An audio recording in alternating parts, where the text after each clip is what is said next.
khlang lo tin kur sung ro sheu rak dia ton na bi pu thong cha bia han alo bi ngam lo we sun ting cha le zo shim thao long sa he will ro ba hai an phun tua ron a e kwa cho hao ngor long a her ngoi mai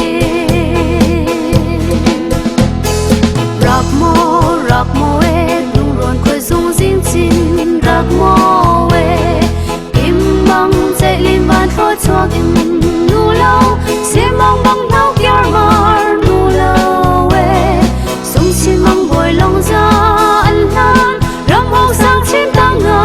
nao bang ta pin thong khai za kwa som thum kum li kum ma boy kri chung nga baptisma boy parang sa sutong bangan dirty trong an koi tua rong long puna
sang